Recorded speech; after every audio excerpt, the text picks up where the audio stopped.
기술 좋은 기업이 널렸는데 왜 굳이 한국이냐고요? 아무런 경험도 없던 나라가 도대체 그 사기 무슨 마법을 부렸기에 토목에 종가까지 먼저 손을 내밀게 만들었을까요? 오늘 그 기적 같은 30년의 여정을 낱낱이 들려드리겠습니다. 무모해 보이던 대한민국은 어떻게 세계에서 가장 거친 바다를 길들였을까요? 그 실마리를 찾으려면 우선 이 대담한 도전의 첫 페이지로 거슬러 올라가야 합니다. 때는 1994년입니다. 무대는 부산과 거제, 이 두 도시죠. 지도를 보면 두 곳은 엎어지면 코 닿을 거리입니다. 바다 한 줄기만 건너면 바로니까요. 하지만 그 시절엔 이 가까운 거리가 아득한 장벽이었습니다. 바다를 사이에 두고 서로 등만 바라보고 있는 기막힌 형국이었거든요. 차로 왕래하려면 무려 140km를 멀리 돌아서 가야만 했습니다. 시간으로 치면 2시간을 꼬박 길바닥에 쏟아부어야 했죠. 눈앞에 두고도 반나절을 허비해야 했던 셈입니다. 급한 용무가 생겨도 속수무책이었습니다. 집안에 응급 환자라도 생기면 그 2시간이 얼마나 피를 말리는 시간이었겠습니까?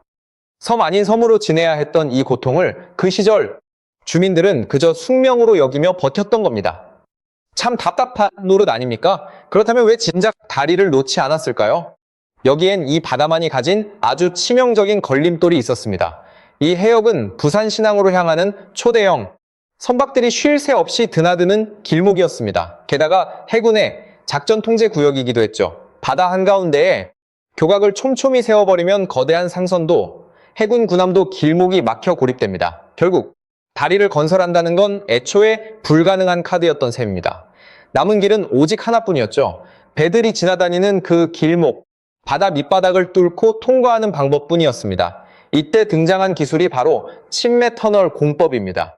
쉽게 설명하자면 육상 작업장에서 거대한 콘크리트 상자들을 먼저 제작합니다. 그리고 이 무거운 상자들을 바다로 끌고 나가 밑바닥에 차례대로 가라앉힌 뒤 물속에서 정밀하게 이어붙이는 공법입니다.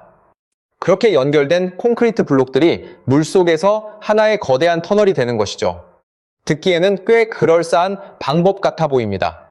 하지만 여기엔 무시무시한 복병이 도사리고 있었습니다. 상상해 보십시오. 수만 톤에 달하는 콘크리트 덩어리를 정밀하게 가라앉히는 작업입니다. 한번 물속에 안착시키면 다시 들어 올리는 건 불가능합니다. 오직 단 한 번의 기회에 모든 걸 걸어야 하는 외줄타기였죠. 작은 실수 하나가 곧바로 초대형 참사로 이어지는 겁니다. 그 압박감이 얼마나 엄청났을지 상상해 가십니까? 그래서였는지 그때까지 지구상에 지어진 침매 터널들을 보면 예외 없이 바람 한 점 없이 고요한 내해에만 건설되었습니다. 육지가 포근하게 감싸 안은 안쪽 바다 말입니다. 욕조물처럼 잔잔하고 얌전해야만 그 거대한 구조물을 제 위치에 안전하게 앉힐 수 있으니까요. 그런데 한국이 마주한 바다는 완전히 딴판이었습니다. 거센 파도가 쉴 새 없이 때리고 물살이 요동치는 거친 바깥바다, 즉 외해였습니다. 이리저리 요동치는 거친 파도 속에서 어떻게 한 치의 오차도 없이 위치를 잡을 수 있겠습니까? 세계토목, 전문가들이 이 공사를 두고 무모한 자살 행위라며 혀를 찬 것도 무리가 아니었습니다. 그렇다면 이 콘크리트 상자라는 녀석은 대체 얼마나 거대했을까요? 놀라지 마십시오. 상자 단 하나의 길이만 무려 180m에 달했습니다. 아파트로 따지면 64층짜리 빌딩을 통째로 눕혀놓은 어마어마한 규모입니다. 반면 크기는 또 어떻고요? 너비 26.5m, 높이 9.75m에 달하는 크기입니다. 그 안으로 왕복 차량들이 왕복 4차선 도로가 시원하게 뚫리는 어마어마한 크기입니다. 이런 괴물 같은 덩어리를 성난 파도가 몰아치는 바다 한가운데에서 밀리미터 단위의 오차도 없이 정확하게 내려놓아야 했던 겁니다. 하지만 진짜 큰 장벽은 따로 있었습니다. 이 무모해 보이는 도전에 겁 없이 뛰어든 국내 건설사는 놀랍게도 그전까지 침매 터널 공사를 단 한 번도 경험해 본 적이 없었거든요. 기술력이 살짝 달리는 수준이 아니라 말 그대로 백지 상태에서 맨 땅에 헤딩하는 격이었습니다. 경험이 전무한 나라가 세계에서 가장 거칠고 까다롭다는 바다를 상대로 출사표를 던진 셈입니다. 이게 과연 가능한 일이었을까요? 하지만 대한민국 기술진은 멈추지 않았습니다. 모두가 불가능하다며 고개를 젓던 그 거친 바다를 향해 묵묵히 첫삽을 떴습니다. 누구도 가보지 못한 낯선 길이었기에 해법은 오직 몸으로 부딪히며 깨지는 것뿐이었죠. 흥미롭게도 이 대담한 여정은 바다가 아닌 땅 위에서 출발했습니다.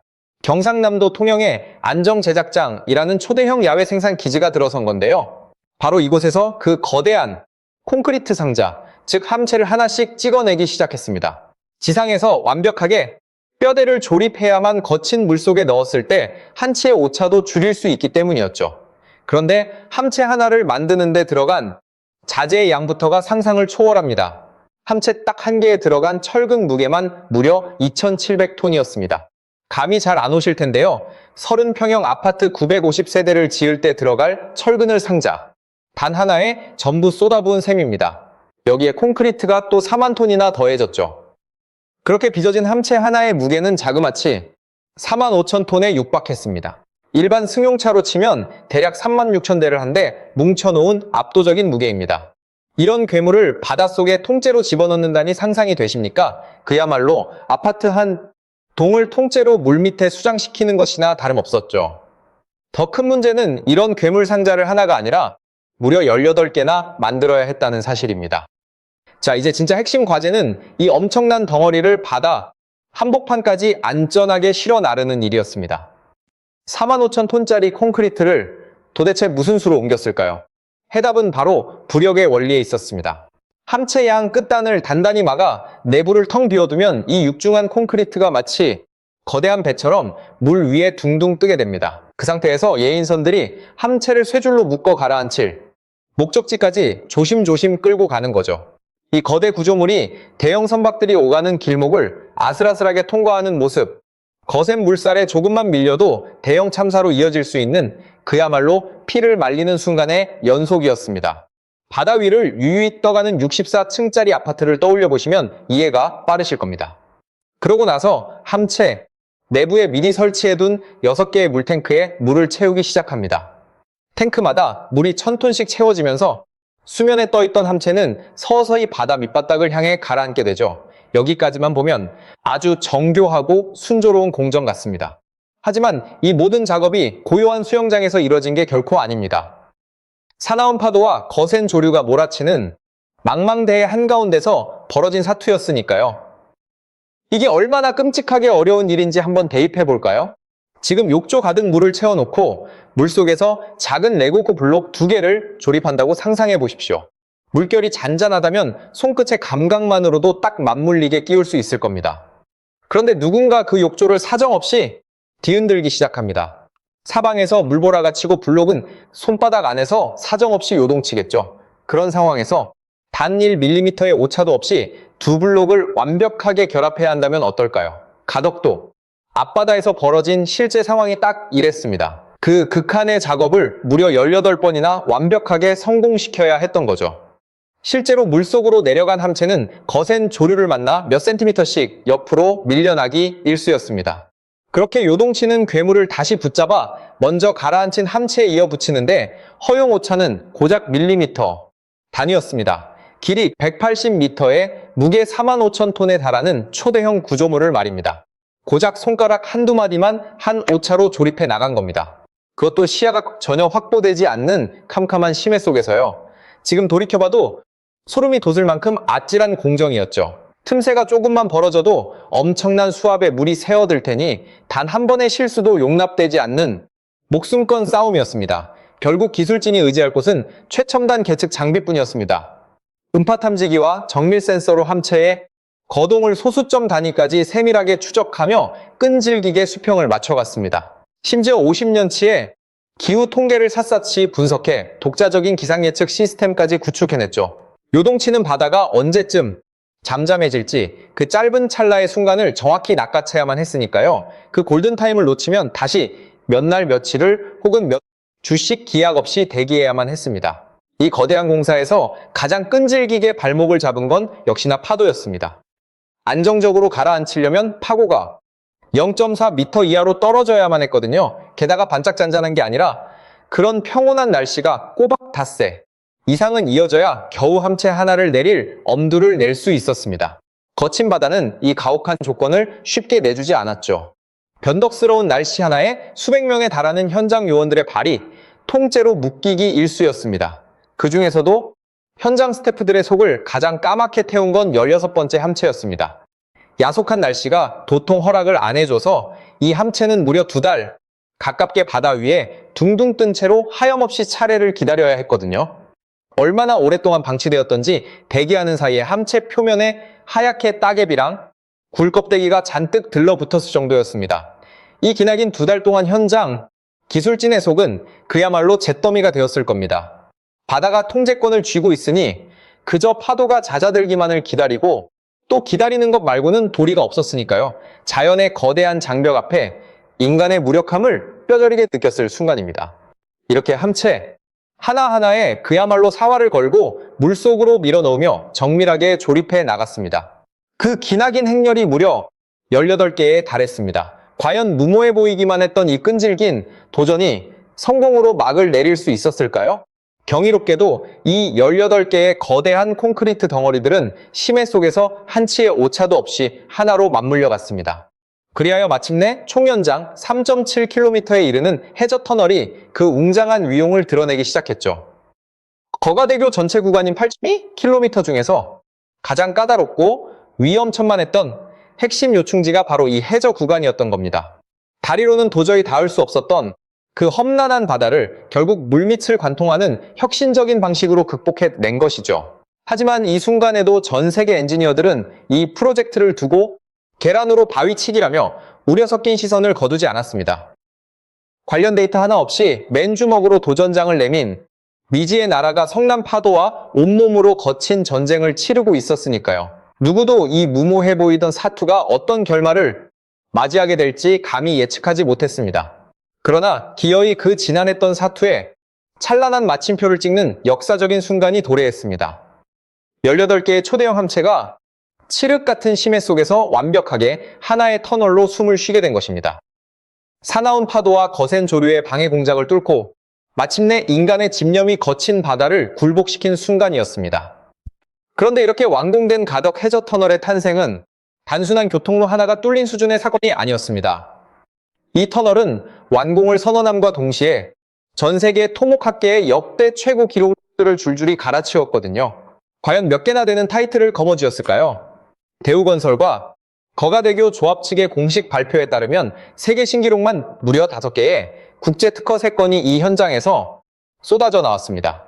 하나씩 짚어볼까요? 우선 세계 최초로 시도된 가장 깊은 해저 터널이라는 제 기념비적인 타이틀을 안았고, 세계에서 가장 긴 단일 침매 함체를 성공적으로 제작한 곳 역시 바로 여기였습니다. 게다가 가장 깊은 심에 깊숙한 곳에 터널 구조물을 안착시키는 기적을 일궈냈죠. 그 한계 수심이 무려 48m에 달했습니다.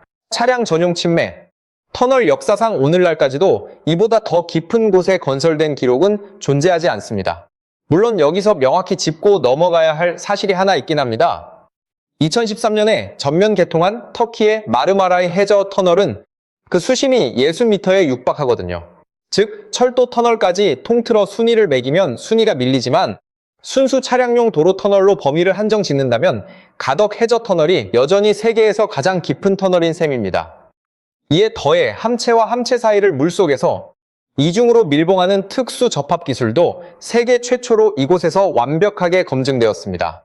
하지만 수많은 훈장 중에서도 가장 독보적인 성과는 따로 있었습니다. 바로 세계 최초의 외해 침매, 터널이라는 독보적인 타이틀이었습니다. 앞서 짚어보았듯 그전까지 지구상에 존재하던 침매 터널들은 약속이나 한 듯 바람 한 점 없는 조용한 내해에만 건설되었습니다. 파도가 거칠게 치는 외해 한복판에 함체를 가라앉히는 모험을 감행한 건 지구상에서 오직 대한민국 기술진이 처음이었습니다. 남들이 다 안전한 수영장 물속에서만 놀 때 홀로 거친 야생의 바다를 완벽히 통제해낸 셈이죠. 경험이라고는 단 한 줌도 없던 신생 건설사가 세계 어느 나라도 감히 시도하지 못했던 난제를 가장 먼저 풀어낸 겁니다. 그러니 전 세계 토목학계가 발칵 뒤집힐 수밖에요. 침매 터널 공법의 종가라 불리는 네덜란드의 베테랑 엔지니어들조차 한국의 이 정교한 시공 능력에 아낌없는 찬사를 보냈을 정도입니다. 기술을 전수해준 원조국의 대가들이 무릎을 꿇었다는 건 그 자체로 엄청난 일대 사건이었습니다. 스스로 잘했다고 100번 외치는 것보다 1인자가 고개를 한번 끄덕여주는 것이 비교할 수 없을 만큼 확실한 보증수표니까요. 그런데 여기서 우리가 진짜 눈여겨봐야 할 핵심은 따로 있습니다.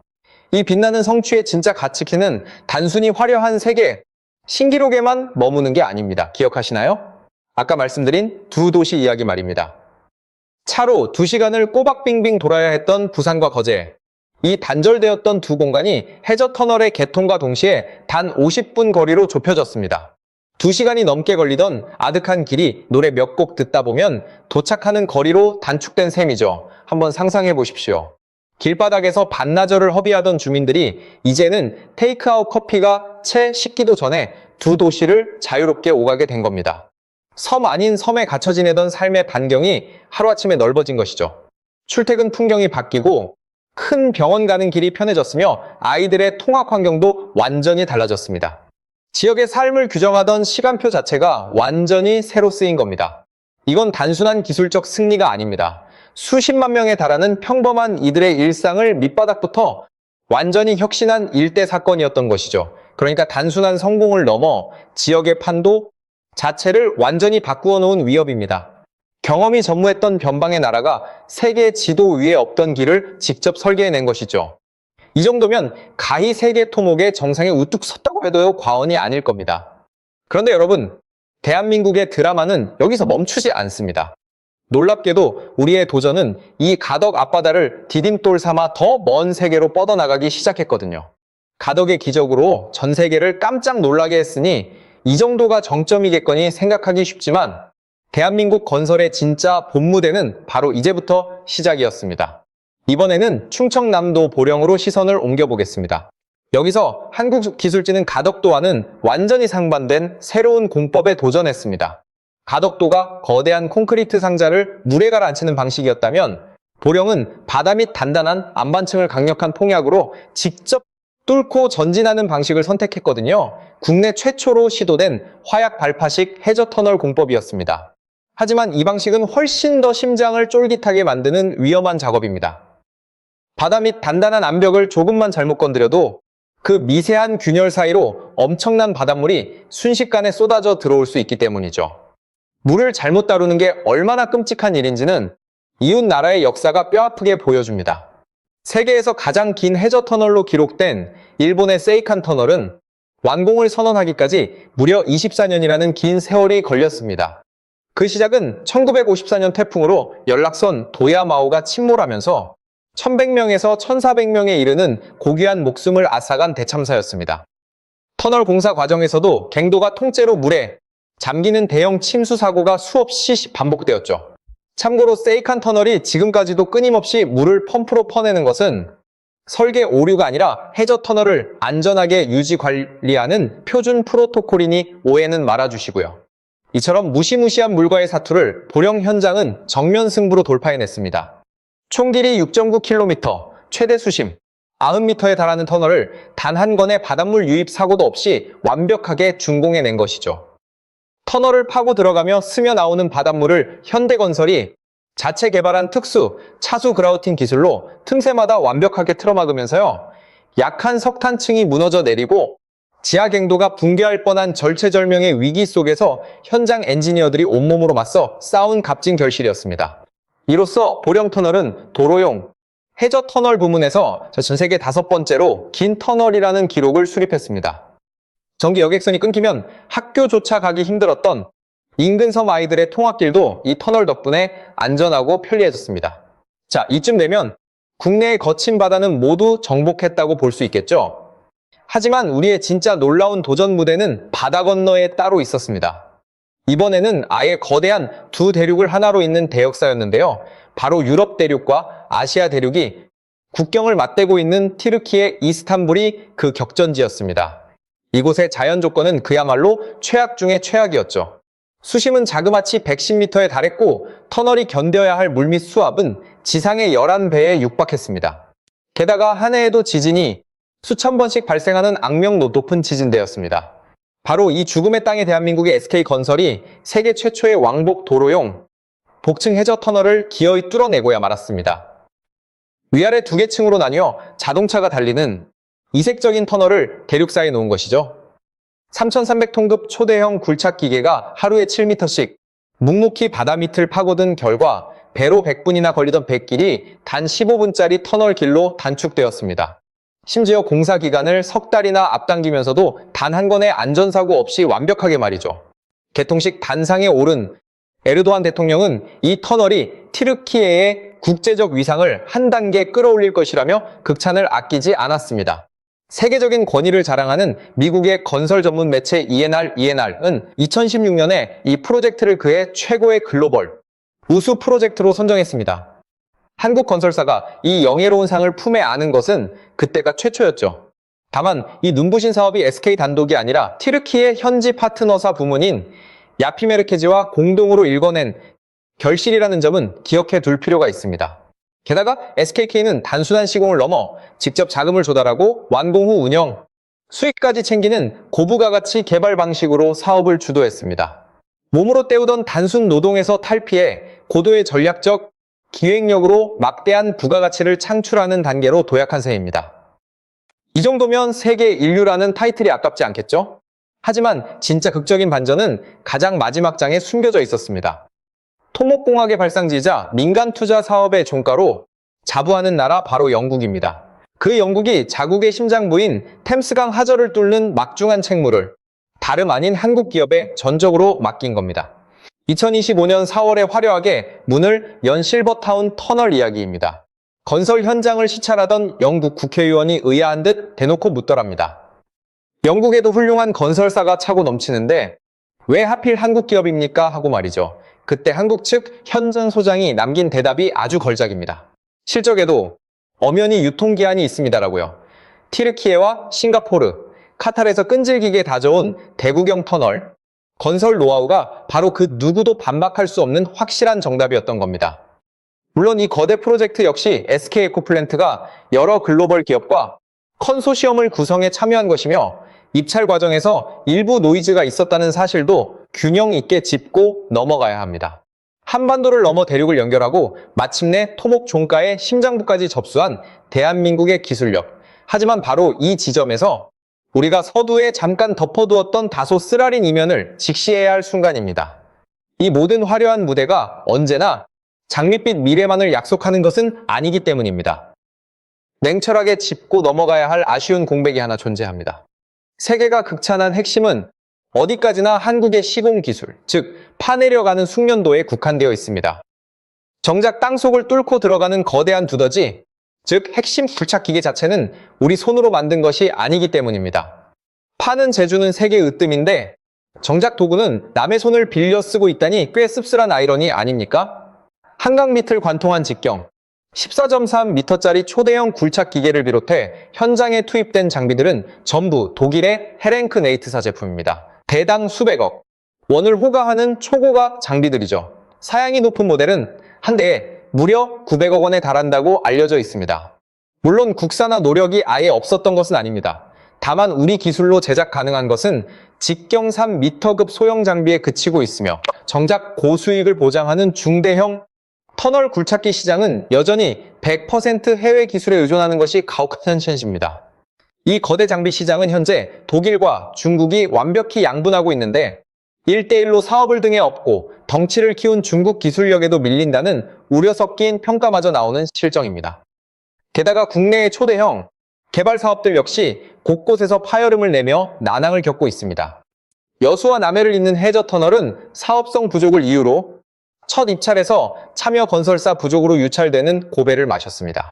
공사비 책정 문제를 포함해 여러 복잡한 경제적 계산이 얽힌 결과였죠.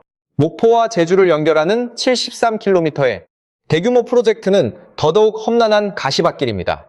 2011년 진행된 타당성 조사에서 경제성 지표인 BC값이 기준치에 턱없이 못 미치는 0.78을 기록했고 설상가상으로 정부 차원의 회의적인 입장까지 더해지면서 현재는 추진 동력을 거의 상실한 상태입니다. 세계를 감탄케 했던 영국 실버타운 터널조차도 현지 환경단체의 거센 반발과 입찰 특혜 시비에 시달려야 했습니다. 그럼에도 불구하고 한 가지 확실한 사실은 변하지 않습니다. 비록 장비는 빌려 썼을지언정 가덕도의 침매, 공법과 보령의 차수 그라우팅 기술은 온전히 우리 머리와 손으로 빚어낸 독자적 유산입니다. 그 험난한 바다를 단 한 번의 사고도 없이 완벽하게 통제해낸 살아있는 현장 제어 능력만큼은 그 어떤 돈으로도 살 수 없는 무형의 자산이니까요. 그렇기에 전 세계가 굳이 단가가 저렴한 다른 선택지들을 제쳐두고 한국 기술진의 문을 끊임없이 두드리는 겁니다. 이제 처음에 나눴던 그 기적의 출발점으로 다시 발걸음을 옮겨보겠습니다. 해저터널 공사는 구경조차 못해본 초짜 건설사가 지구상에서 가장 깊고 험악한 바다를 향해 겁도 없이 위대한 첫 삽을 뜨던 바로 그 외로운 순간 말입니다. 아무런 기술도 없던 그 서툰 손길이 오늘날 전 세계가 경외하는 독보적인 기술의 손으로 거듭난 것입니다. 이 기적 같은 변화의 역사를 고스란히 증명하는 인물이 한 분 계십니다. 가덕도 공사를 지휘했던 한 감리단장은 파릇한 40대에 이 거친 바다에 몸을 던져 환갑이 지난 60대가 되어서야 비로소 그 위대한 싸움을 마쳤다고 합니다. 한 인간의 찬란한 청춘과 전생애가 이 칠흑 같은 심해 터널 속에 통째로 녹아있는 셈입니다. 혹시 기억하십니까? 해저 터널이 열리기 전 인근 외딴 섬의 어린아이들은 매일 새벽마다 위태로운 통학선에 몸을 싣고 거친 바다를 건너야만 했습니다. 기상이 조금만 나빠져도 백길이 끊겨 발만 동동 구르며 학교를 빼먹어야 하는 날이 허다했죠. 하지만 오늘날 그 아이들은 바로 그 사납던 바다, 밑바닥에 안전하게 뚫린 길을 따라 젖지 않은 뽀송한 신발을 신고 등교합니다. 누군가가 뼈저리게 견뎌내야 했던 고단한 일상이 이렇게 완벽한 기적으로 탈바꿈한 것입니다. 과연 그 아이들은 매일 밟고 지나는 이 길이한테 얼마나 무모했던 도전이었는지 짐작이나 할 수 있을까요? 찬찬히 곱씹어보면 참으로 경이로운 여정입니다. 우리 대한민국은 과거배 한 척, 자동차 한 대, 심지어 조그만 반도체 기술조차 선진국에서 빌려와 연명하던 가난한 나라였습니다. 그러나 그 모든 한계를 하나씩 우리 기술로 극복하더니 마침내 세계 시장을 호령하는 인류 수출국으로 당당히 우뚝 섰습니다. 그리고 이제 그 영광의 발자취를 마지막 과제로 남은 거대 두더지, 터널 굴착 기계가 바짝 뒤쫓기 시작했습니다. 그동안 수입에만 의존해오던 핵심 장비를 마침내 우리 기술로 완성하겠다는 대규모 국책, 프로젝트가 이미 위대한 첫걸음을 내디뎠거든요. 가만히 돌아보면 참으로 기막힌 역설이 아닐 수 없습니다. 국토 대부분이 험준한 산악이고 섬이 많아 저주받았다던 척박한 지형이 오히려 대한민국을 세계 최강의 해저터널 강국으로 키워낸 최고의 자양분이 되어주었으니 말입니다. 절망적인 한계를 회피하지 않고 온몸으로 부딪힌 끝에 마침내 이 찬란한 정상에 도달한 것입니다. 향후 전 세계 해저터널 시장은 무려 140조 원 규모로 폭발적으로 성장할 전망입니다. 그리고 지금 그 광활한 심해